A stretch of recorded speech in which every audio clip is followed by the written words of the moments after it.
The massive station hung in space like a steel crown, spinning slowly against the backdrop of 1,000 stars. The ring station had stood for 3,000 years, home to the Galactic Council that governed nearly half the known galaxy. Today, it would receive its most controversial visitors yet. Captain Sarah Chen stood in the docking bay, watching the alien delegates move past with barely concealed disgust. Some wore environmental suits, others walked freely in the station's neutral atmosphere. All of them stared at the two humans like they were examining insects under glass. Ambassador Marcus Webb adjusted his formal uniform and checked his datapad one more time. The message from Earth was clear. Be diplomatic, be firm, but above all, do not provoke them. Webb had laughed when he read that last part. Humanity had colonized 3 systems in the outer fringe, systems that had been empty for millions of years. Somehow, that was provocation enough. "Ready?" Chen asked, her hand resting casually near her sidearm.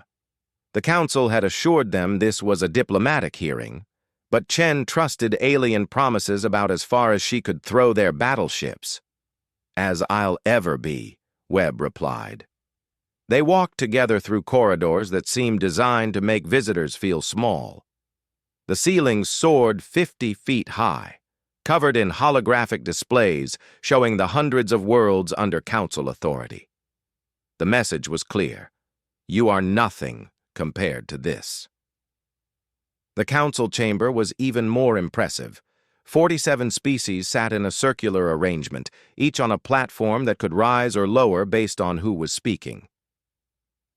At the highest point sat the Velkari Primarch, a reptilian creature whose scales shimmered with colors that hurt human eyes to look at directly. Next to him, the Gentari Matriarch rested in a tank of liquid methane, her tentacles moving in patterns that Webb's translator struggled to interpret. "Humans!" The Primarch's voice boomed through the chamber, translated instantly into English. "You stand accused of violating the sacred doctrine of expansion. You have colonized 3 systems within the contested fringe without authorization. You have established military installations in violation of Section 7 of the Contact Accords. How do you answer these charges?" Webb stepped forward, his heart pounding but his voice steady. "With respect, Primarch, those systems were uninhabited. Our surveys showed no signs of current or previous occupation. We followed all established protocols for claiming unclaimed space." A ripple of what might have been laughter moved through the chamber. The Primarch's scales darkened to an angry purple. "Unclaimed? Those systems fall within the expansion buffer, established 800 years before your species learned to split the atom. Your ignorance of our laws does not excuse your violation of them." "Then perhaps," Chen interjected, unable to stay quiet, "someone should have mentioned this buffer zone when we first made contact 50 years ago. Funny how it only became an issue after we found dilithium deposits in the Carvac system." The chamber erupted. Species Webb couldn't name shouted in languages his translator rendered as angry static. The Primarch slammed a appendage against his platform, and silence fell like a hammer. "You dare accuse this council of deception?" the Primarch hissed. "Your arrogance confirms everything we suspected about humanity. You are aggressive, expansionist, and dangerous to galactic peace." Webb felt ice forming in his stomach. This wasn't a hearing. The decision had already been made. "What do you want from us?" The Gentari Matriarch rose slightly in her tank.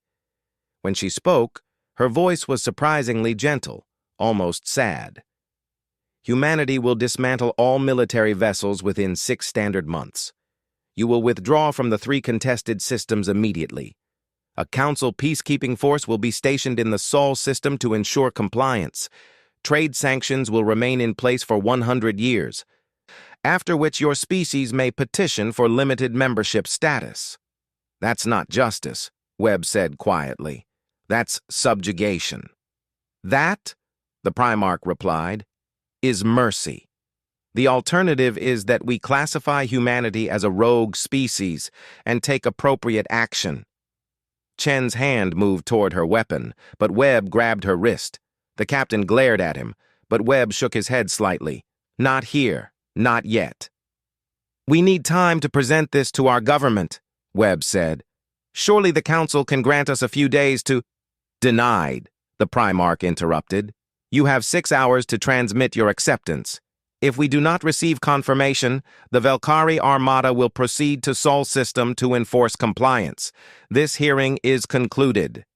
The platforms began lowering, delegates already turning away to discuss other business. Webb and Chen were dismissed, irrelevant now that judgment had been passed. Guards appeared to escort them back to their ship, but Chen noticed something strange. Several of the council members weren't celebrating. The Cathara representative looked nervous. Its feathers ruffled in a pattern Chen's briefing materials said indicated anxiety. A few others avoided making eye contact entirely. As they walked through the corridors, Chen leaned close to Webb. That was a show trial. They already decided weeks ago. I know, Webb replied softly. Did you see the Valkyrie fleet movements on our way in? 3,000 ships minimum. All positioned for a fast jump to Sol. They've been planning this for months. They reached their ship, a small diplomatic courier that looked pathetic next to the massive council vessels. Inside, Webb immediately moved to the communications console. We need to warn Earth. If we don't accept, they're coming with everything they have. Chen was already bringing the ship's systems online. They're jamming us. I can't get a clear signal out. Webb's fingers flew across his keyboard, trying to find a back door through the council's communication blackout. Finally, he found a narrow band that wasn't completely blocked. The message would be compressed, encrypted, and might not make it through, but it was their only chance. He typed quickly, "They're coming, all of them. This was never about justice. Valkyrie fleet mobilized. Prepare for war." The message sent just as the jamming intensified, cutting them off completely. Webb had no idea if it had reached Earth or been intercepted. He looked at Chen, who was running pre-flight checks with mechanical precision. "You think they got it?" she asked. "I hope so," Webb replied. "Because if they didn't, Earth has 6 hours before 3,000 ships arrive expecting us to surrender everything we've built." Chen laughed, but there was no humor in it. "You know what the funny thing is? They actually think we'll give up. They think we'll just hand over our weapons and submit because they have more ships." "We do have fewer ships," Webb pointed out.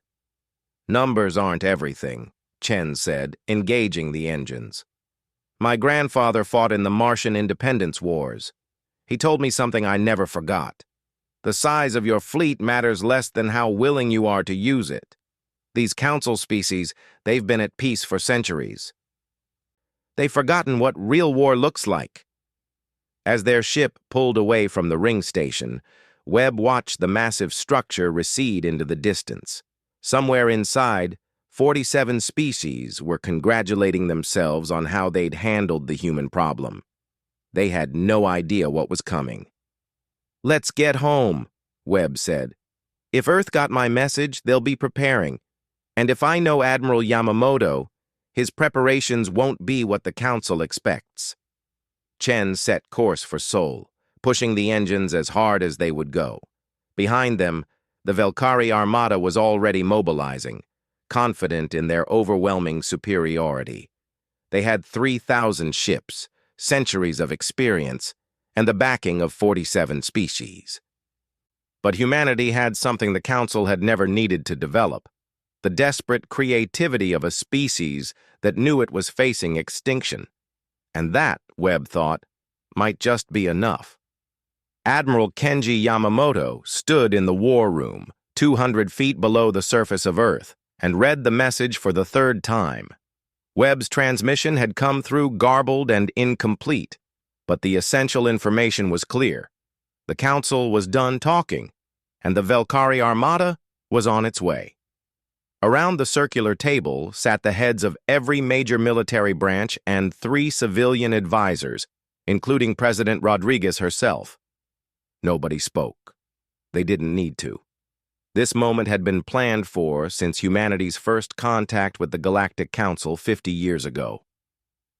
"Confirmation from our scouts," Colonel Park reported. Her voice steady despite the news she delivered. "Velkari fleet jumped to FTL 6 hours ago. Estimated arrival at Sol in 42 hours. Ship count is 3,174. "Defenses?" the president asked. "Sol Station has 200 ships combat ready," Yamamoto replied. "We can pull another 300 from patrol routes, but they won't arrive in time to matter. We're looking at roughly 7-to-1 odds, and that's not counting the fact that their ships are individually more advanced than ours." The president nodded slowly. She'd been elected on a platform of diplomatic relations with the council, but even she had authorized the contingency plans. "Then we proceed with broken glass?" "Unless you have a better idea," Yamamoto said, not unkindly. "We knew this was possible. We prepared for it. The question is whether we have the stomach to follow through." Defense Minister Chen, no relation to Captain Sarah Chen, though they joked about it at official functions, leaned forward. "Let me make sure I understand the plan. We're not going to defend Earth?" "Not in the conventional sense," Yamamoto confirmed. He pulled up a holographic display of the galaxy. Red dots marked council worlds. Blue dots marked human colonies. "If we concentrate our forces at Earth, we lose. Simple as that. The Velkari fleet alone outnumbers us, and that's before the other council species commit ships. But if we scatter..." He pressed a button, and the blue dots began moving, spreading out across the map like water flowing through cracks. "We've been positioning assets for 20 years, sleeper cells on 40 council worlds. Hidden supply depots in 100 neutral systems. Ships equipped for long-range independent operations. We can't win a stand-up fight, but we can make continuing this war so painful that the council breaks apart." "You're talking about terrorism," one of the civilian advisors said, his face pale. "I'm talking about survival," Yamamoto replied coldly. "They came to us with demands for total surrender. They mobilized 3,000 ships before we even had a chance to respond diplomatically. They've made their intentions clear." President Rodriguez raised a hand, cutting off the brewing argument. "What about Earth? You said we're not defending it conventionally, but 3,000 ships can glass a planet. What's your plan for the 9 billion people living here?" Yamamoto smiled, and it wasn't a pleasant expression. "We let them come. We let them think they've won, and then we show them what a prepared defensive position actually looks like." He zoomed the display in on Luna. "For the past 15 years, we've been excavating the moon. The official story was mining operations, and that's partially true. But we've also installed 4,000 mass drivers, all computer-controlled, all loaded with tungsten rods. When the Velkari fleet settles into orbit, thinking Earth is helpless, we turn Luna into the biggest shotgun in human history." "That'll destroy a fraction of their fleet at best," Park objected. "It'll destroy their morale," Yamamoto countered. "They're expecting us to either surrender or fight a losing conventional battle. We're going to do neither. We're going to bloody their nose so badly they'll think twice about pressing forward, and then we're going to make the entire galaxy ungovernable for them." He pulled up another display, this one showing strike plans for dozens of council facilities. "While they're reeling from the Luna strike, our ships hit critical infrastructure across council space, not military targets. They can replace those. We hit shipyards, communications relays, resource extraction facilities. We take away their ability to wage a long war." "And our colonies?" Rodriguez asked quietly. Yamamoto's expression darkened. "Most of them will be on their own. Some will be occupied, some destroyed. That's the cost. But if broken glass works, we'll be in a position to negotiate an actual peace within 6 months, not the surrender they're demanding now." The room fell silent. What Yamamoto was proposing was brutal, asymmetric warfare on a galactic scale. It would cost millions of lives, human and alien alike. But the alternative was accepting council rule, and everyone in the room knew that was just slow death for humanity. "There's something else," Park said hesitantly. "Our intelligence suggests not all council members are enthusiastic about this war. The Cathara Syndicate abstained from the vote. The Gentari Matriarch argued for negotiations. If we play this right, we might be able to fracture the council." "That's the real goal," Yamamoto agreed. "The council's power comes from unity. 47 species with 47 different interests, held together by the idea that they're stronger together. We shatter that idea. We win." Rodriguez stood, her decision made. "I'll address the public in 1 hour. We'll begin evacuation of non-essential personnel from major cities." "But Admiral, I need you to understand something. If you execute Broken Glass, there's no going back. We'll be starting a war that could destroy us." "Madam President," Yamamoto replied, "they already started the war. We're just fighting it on our terms." Orders went out within minutes. Across human space, sleeper agents received activation codes. Ships began moving to predetermined coordinates, captains opening sealed orders they'd been carrying for years. On Earth, civil defense sirens began to wail for the first time since the Beijing bombardment of 2098. In his quarters, Yamamoto looked at a photograph of his daughter. She was living on Proxima Colony with her family, one of the settlements that would be cut off when the war started. He might never see her again, but if Broken Glass failed, she'd end up living under council occupation anyway, her grandchildren growing up as second-class citizens in a galaxy that saw humanity as dangerous animals that needed to be caged. He put the photograph face down and returned to the war room. On the moon, weapon systems were coming online. Targeting computers calculated firing solutions for 3,000 enemy vessels, adjusting for orbital mechanics, and predicted fleet formations. The crews manning the stations were volunteers, every one of them. They knew they'd only get one shot before the Velkari returned fire. In the outer colonies, families huddled around view screens as the president delivered her address. She spoke of humanity's right to exist, of the council's unjust demands, of the choice between submission and resistance. She didn't sugarcoat the cost. When she finished, people didn't cheer. They simply prepared. Yamamoto received a message from Captain Chen, now en route back to Seoul aboard her diplomatic courier. "Admiral, you actually did it. You convinced them to approve Broken Glass." "I didn't convince anyone," Yamamoto replied. "The council did that when they sent 3,000 ships to force our surrender. All I did was give us a fighting chance." "Is it enough?" Chen asked. Yamamoto looked at the tactical display, at the red wave approaching Seoul, at the blue dots spreading out across the galaxy like seeds on the wind. "We're about to find out." The countdown began. 40 hours until the Velkari Armada arrived. 40 hours until humanity showed the galaxy what happened when you backed a clever species into a corner and gave them no choice but to fight.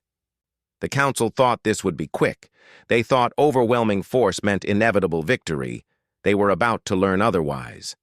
The Velkari Armada dropped out of FTL at the edge of the Sol system in perfect formation. 3,000 ships arranged in a pattern that had intimidated dozens of species into submission over the centuries. Primarch Velthor stood on the bridge of his flagship, scales shimmering with anticipation.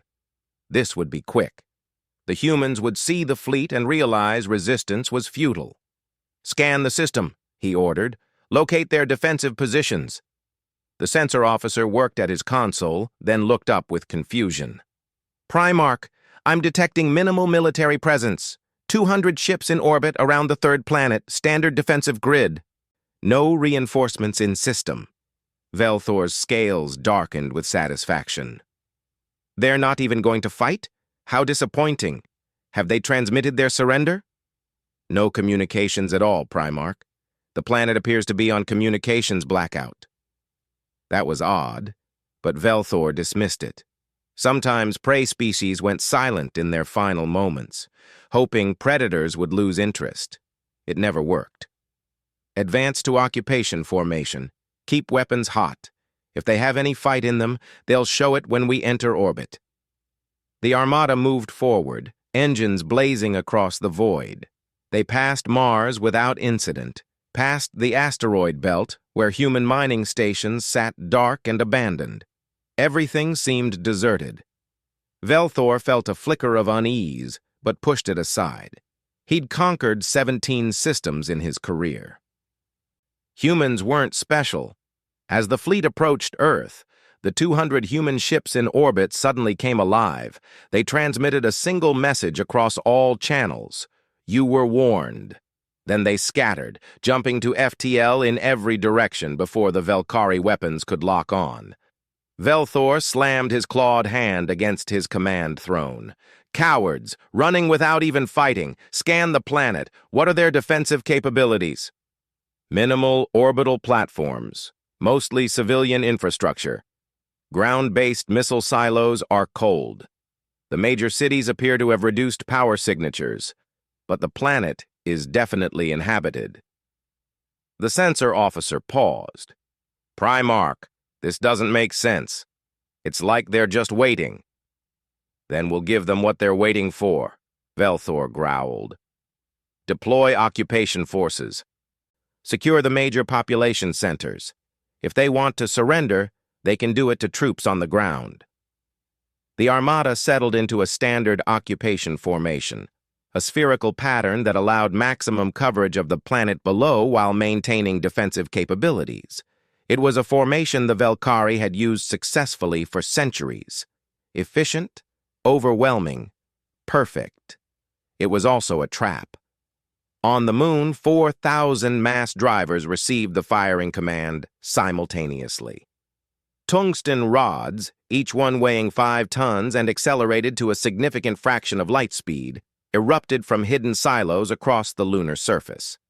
The Armada's sensors detected them instantly, but detection and response were two different things. At relativistic speeds, the rods crossed the distance to the Velkari fleet in seconds. No amount of maneuvering could evade them. No shields could fully stop them. Physics became a weapon. Kinetic energy became death. The first impacts were catastrophic. Ships simply vanished, torn apart by the sheer force of the collision. Others were crippled, their hulls breached, systems failing. Velthor watched in horror as his perfect formation became a killing field. Alarms screamed across every channel. Damage reports flooded in faster than his officers could process them. "Return fire!" he screamed. "Destroy that moon!" The Velkari ships that still could open fire on Luna, but the mass drivers were buried deep, and there were hundreds of them scattered across the surface. For every launcher destroyed, 3 more fired. The barrage continued for 90 seconds, and in that time, 817 Velkari ships were destroyed or crippled. "Jump! Emergency FTL!" Velthor ordered. His ship's engines spun up, reality tore open, and the remaining Armada fled, leaving nearly a quarter of their force behind as debris and corpses. They emerged in a supposedly safe staging system, 2 light-years from Sol. Velthor's bridge crew worked frantically to assess damage and reorganize. The Primarch stood frozen, his scales pale with shock.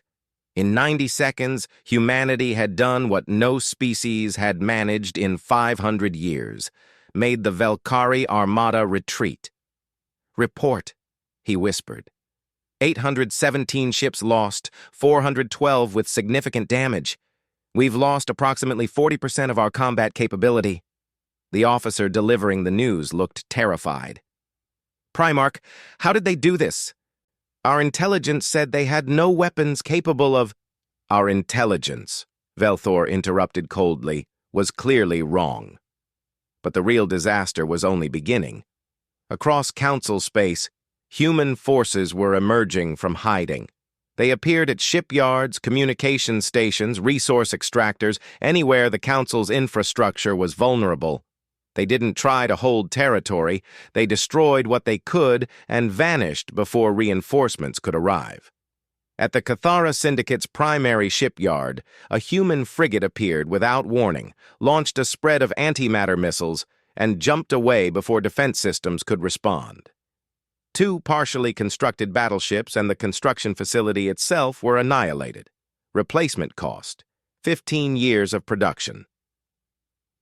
At the Gentari communication hub in the Prelax system, human commandos somehow infiltrated the station, planted charges, and escaped. The hub had provided FTL communication for 30 systems. Now those systems were deaf and blind, forced to rely on courier ships for messages that took days instead of seconds. At the Higaran fuel depot in neutral space, human ships didn't even bother with subtlety. They jumped in, destroyed everything, and jumped out. 3 systems dependent on that depot were now facing fuel shortages that would cripple their economies. The pattern repeated across the galaxy. Humans weren't fighting battles.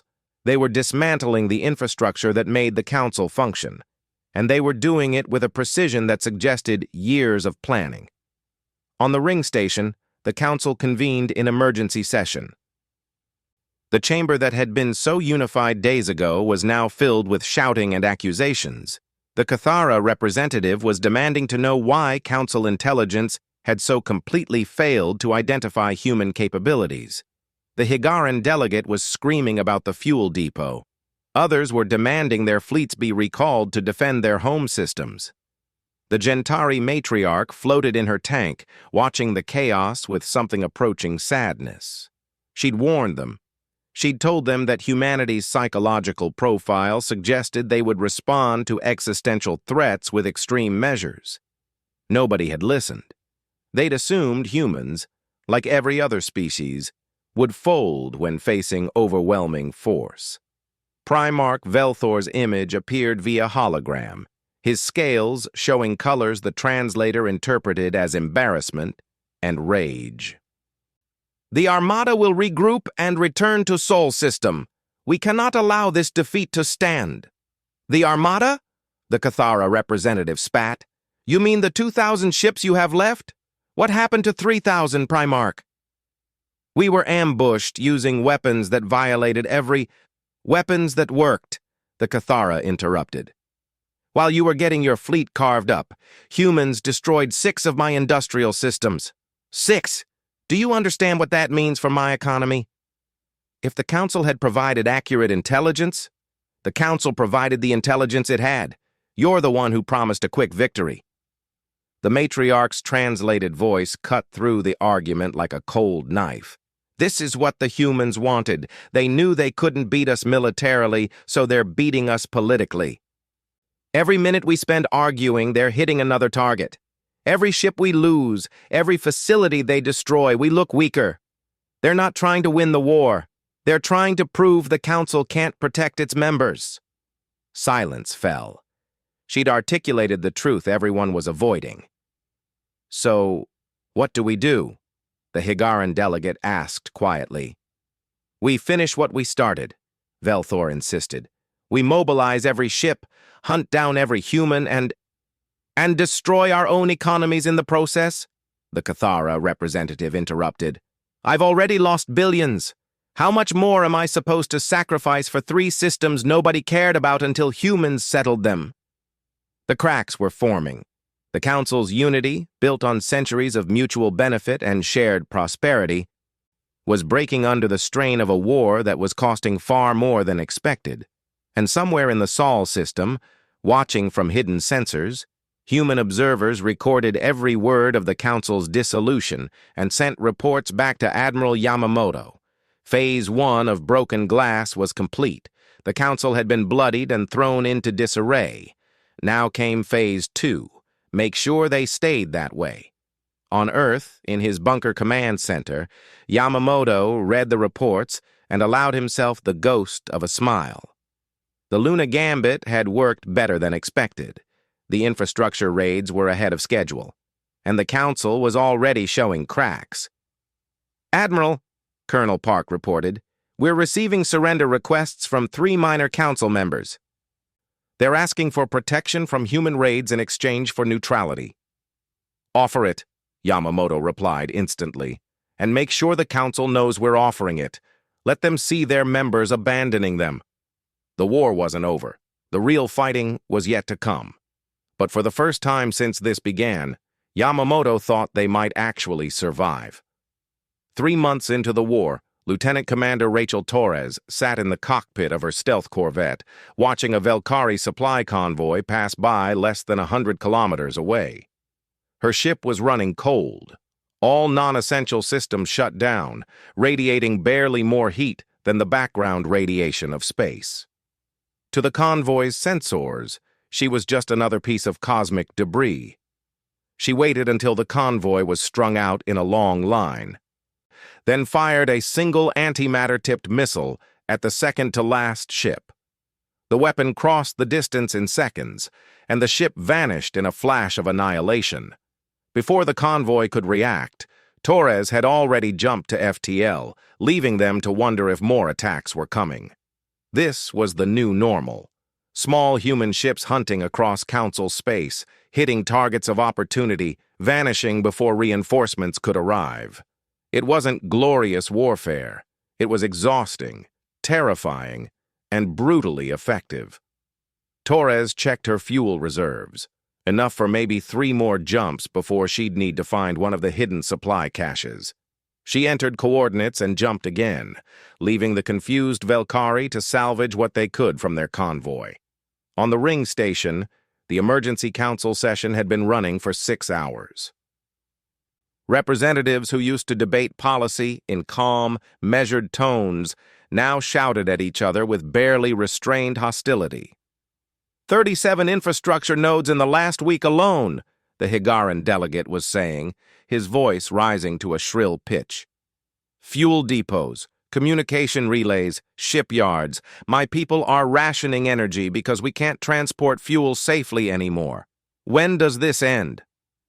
Primarch Velthor's scales showed a pattern that the translator rendered as barely controlled rage. It ends when we commit fully to destroying humanity. We've been too cautious, too restrained. We need to mobilize every available ship and... Mobilize with what? The Cathara representative cut him off. I pulled my fleet back to protect my own systems 2 weeks ago, and I'm not the only one. The Janari did the same. So did the Plenari. Half the council is defending their own territory now because your armada can't protect us. If those fleets had stayed committed to the offensive, we'd have won by now. Really? Like you were supposed to win in the first week? The Cathara's feathers ruffled in clear agitation. Face facts, Primarch. Humanity has lost maybe 50,000 people and a dozen outposts. Meanwhile, council losses are in the trillions of credits, and we've lost credibility with every species watching this disaster unfold. The Gentari matriarch had been quiet throughout the argument, but now she spoke, her translated voice cutting through the noise. The humans have changed tactics in the last week. Have any of you noticed? The chamber quieted, and delegates looked at each other uncertainly.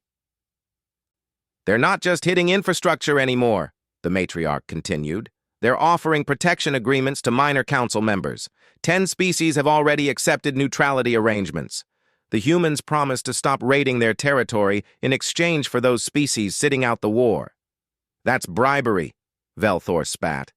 It's strategy, the matriarch corrected, and it's working. Each species that accepts removes resources from our war effort and legitimizes humanity's position. They're not just fighting us militarily, they're dissolving our coalition from within. The Primarch turned away, his body language suggesting he wanted to smash something. Then we make an example. We find a human colony and we obliterate it. We show them the cost of continuing this war. We tried that, the Higaran delegate said quietly.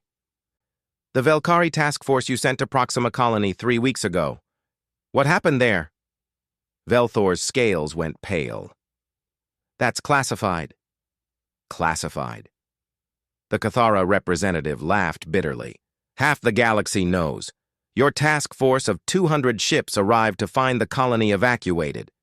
While they were sitting there wondering where everyone went, human ships appeared, hit them with that damned railgun tactic of theirs, and vanished.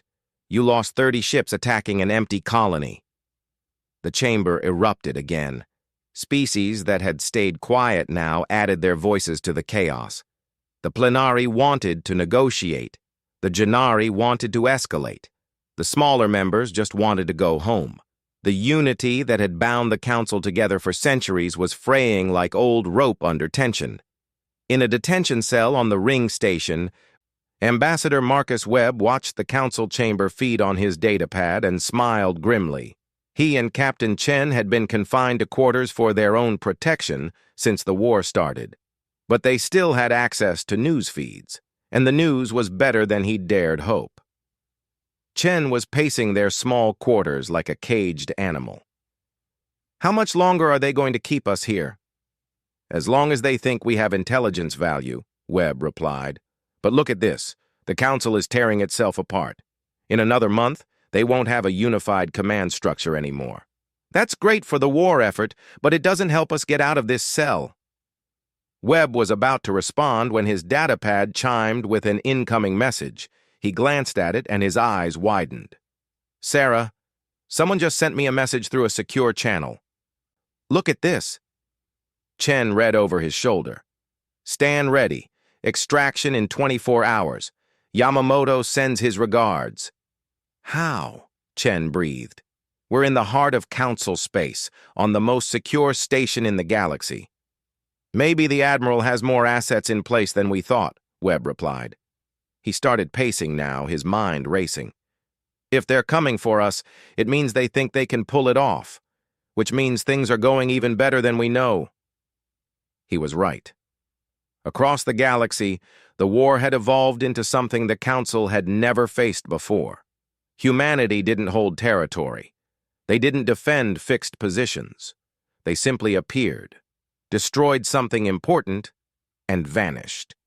It was impossible to counter with conventional military thinking. At a Velkari military academy, instructor commanders studied footage of human attacks, trying to understand their patterns. There were none. The humans struck fuel depots in one sector, communication hubs in another, seemingly at random. When the Velkari concentrated forces to defend critical infrastructure, humans switched to raiding commercial shipping. When they spread out to protect everything, humans hit the now vulnerable military installations. "They're fighting a war of economic attrition," one analyst concluded. "They can't beat us in open combat, so they're making the war too expensive to continue." It was working. Species that had contributed ships to the war effort were now demanding they return to protect home territory. Trade routes that had operated safely for centuries now required expensive military escorts. Insurance rates for shipping had increased 500%. Several minor council members were facing recessions. And through it all, humanity kept broadcasting the same message to anyone who would listen. "We wanted peace. You brought war. Stand down and we stop. Continue and we'll break you." The Gentari matriarch received a private communication request. It was routed through so many proxies that tracing its origin was impossible, but she knew who it was from before she accepted it. Admiral Yamamoto's face appeared on her screen. He looked tired, but determined. "Matriarch, I wanted to give you advance notice. In 6 hours, we're broadcasting a message to the entire galaxy. I thought you should hear it first." "Why contact me?" she asked. "Because you were the only one who argued against this war." "And because I think you understand what I'm about to do." He sent her the message file. She played it, her tentacles going still as she listened to Yamamoto's recorded words. "To all species of the Galactic Council, you called us aggressive for settling 3 empty systems. You mobilized 47 species to destroy us for seeking room to grow. You refused negotiation and demanded our complete surrender. Now you've spent 3 months learning what human determination actually means. Your fleets are scattered. Your economy is in shambles. Your unity is broken. And we're just getting started." The message continued, Yamamoto's voice calm and reasonable.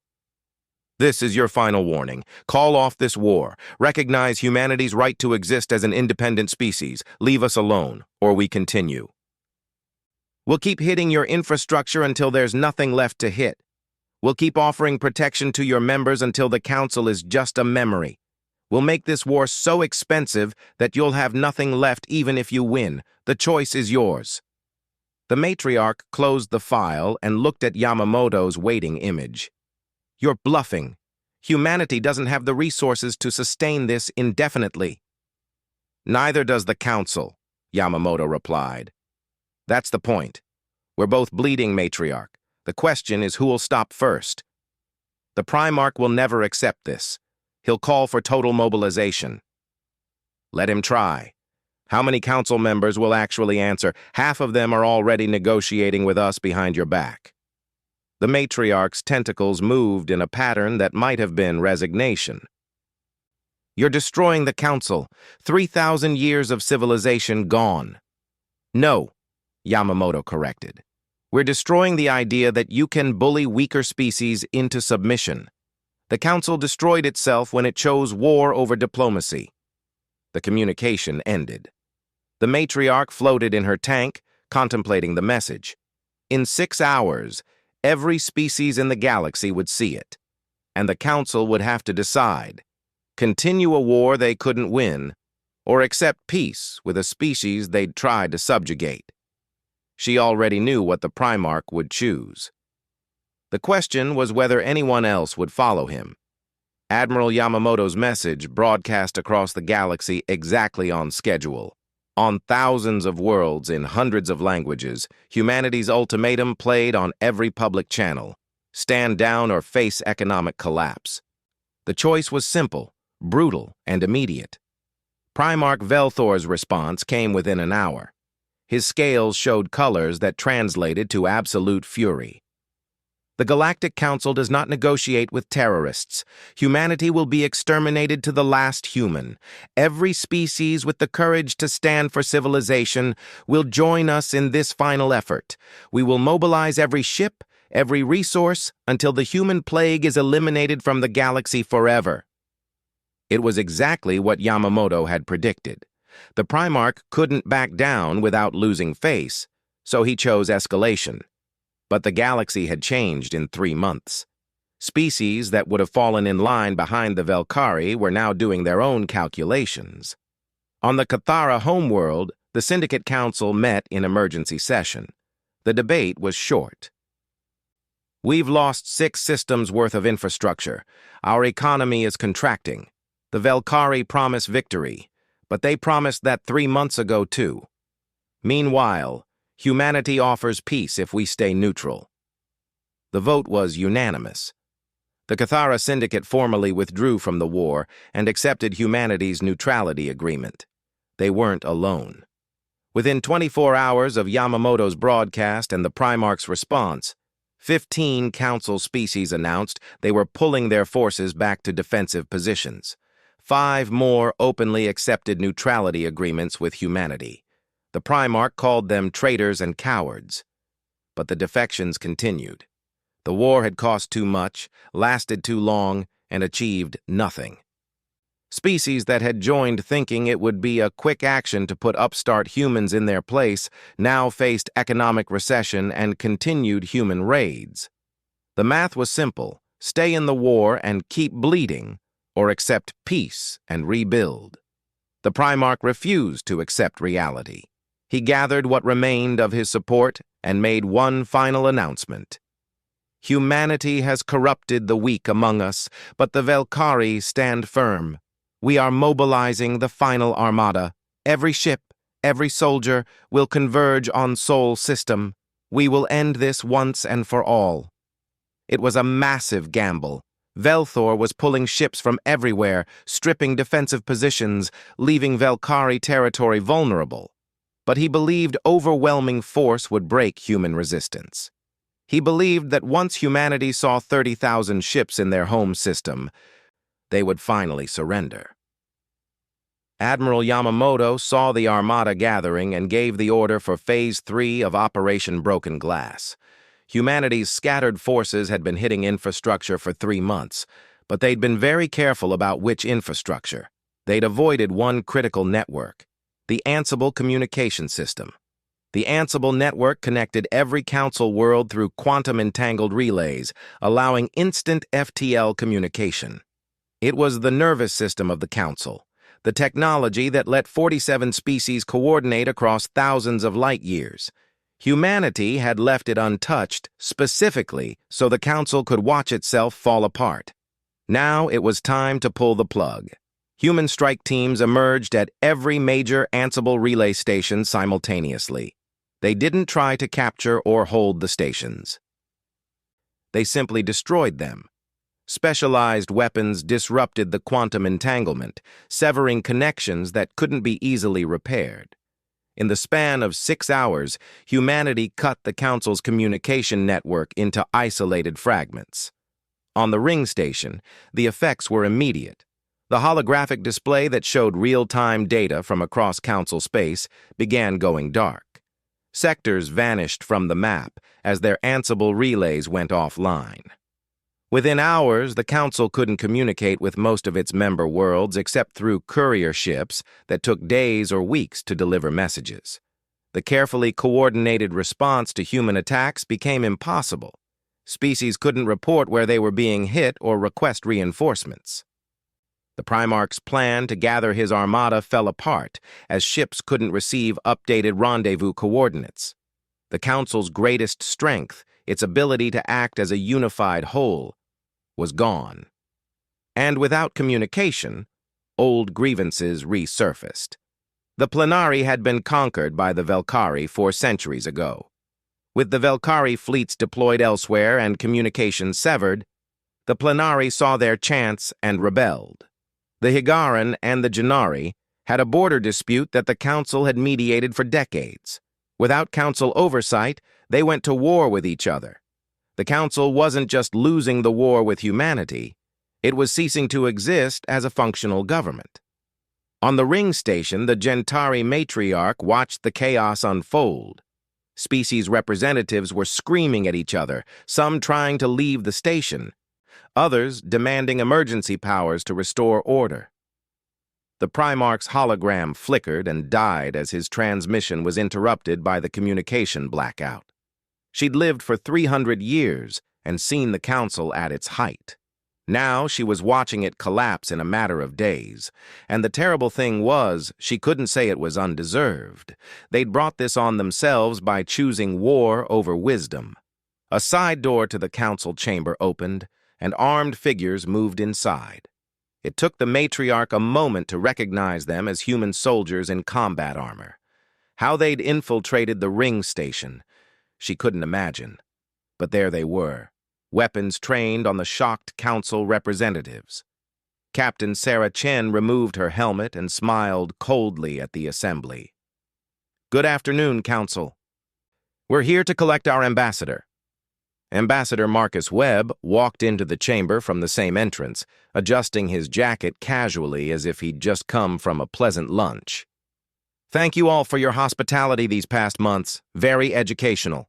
"You can't do this," one of the delegates shouted. "This is an act of war." "I think we're past that point," Webb replied. "You're at war with each other now.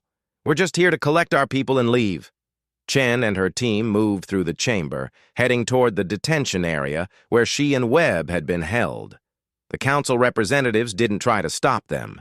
They were too busy arguing among themselves, trying to figure out who was still allied with whom, now that communication with their home governments was impossible. The Gentari matriarch spoke quietly as they passed her station. "You won, then. Congratulations." Webb paused and looked at her. "We didn't win, matriarch. We survived. There's a difference." "Is there? Look around. The Council is destroyed. That was your goal." "Our goal was to be left alone," Webb corrected. "You forced our hand. But if it's any consolation, we're not celebrating. We know what this cost." They continued toward the exit, passing through chambers that had once been the center of galactic power, and now resembled a collapsing government in its death throes. Chen's extraction team had prepared an escape route that took them through maintenance tunnels the Council had never bothered to properly secure. Within an hour, they were aboard a stealth ship and jumping to FTL, leaving the ring station and its chaos behind. 3 weeks later, Primarch Velthor's final armada limped into Sol System. Instead of 30,000 ships, he'd managed to gather 8,000. Half his forces had never received the rendezvous coordinates. Others had defected or been recalled by their governments. What remained was a fraction of what he'd planned, and humanity was waiting. Not with the 200 ships they'd had at the war's start, but with nearly 1,000. Ships that had been raiding across the galaxy had returned home. Hidden shipyards had been producing vessels at maximum capacity.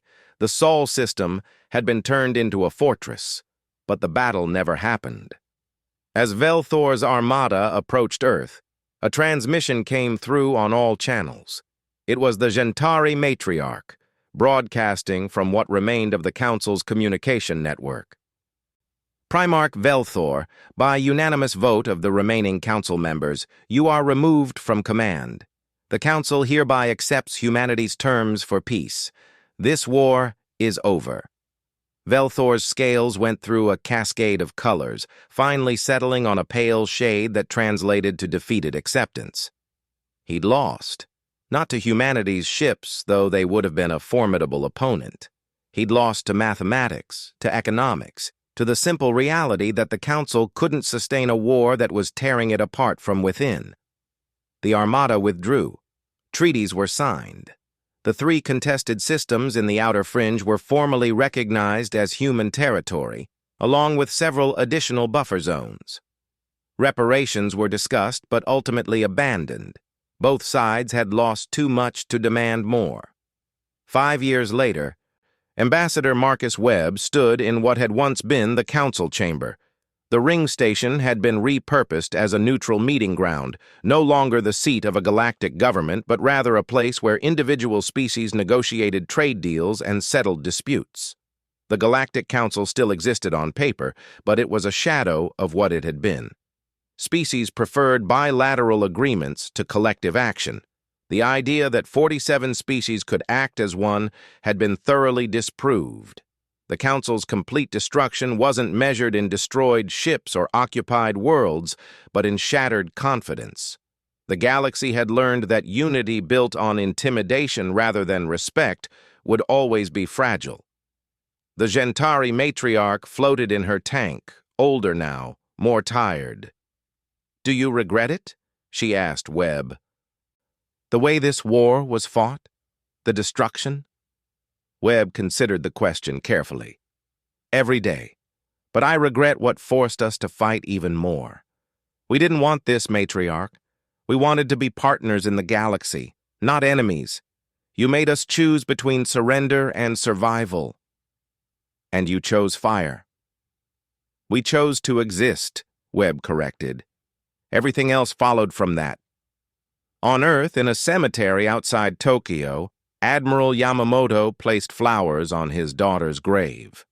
She died during a Council raid on Proxima Colony, one of the last attacks before the war ended. The tactics that had saved humanity hadn't saved everyone. That was the weight he'd carry for the rest of his life. But Earth still stood. Humanity still existed as a free species. And across the galaxy, civilizations that had once dismissed humans as primitive and violent now treated them with wary respect. Not because humans were better or stronger, but because they'd proven a simple truth. Some species, when backed into a corner, would bring down the entire house rather than submit. The galaxy had learned its lesson. Humanity hoped it wouldn't have to teach it again, but if they did, they were ready. The ships built during the war remained in service. The hidden supply depots stayed stocked. The contingency plans stayed current. Because the one thing humanity had learned was that peace was wonderful, but survival required preparation, and humanity intended to survive.